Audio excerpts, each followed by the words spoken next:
Hello সবাইকে।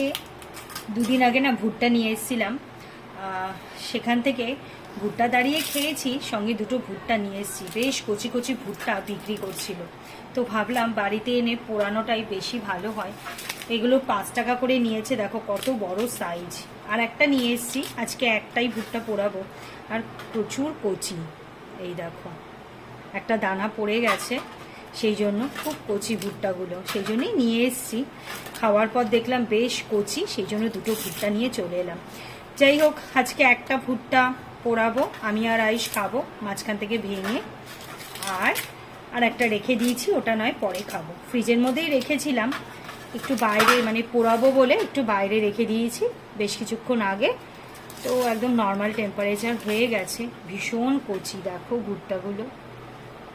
যেদিন এনেছি সেদিন পোড়ালে আরও বেশি কচি থাকতো। যাই হোক,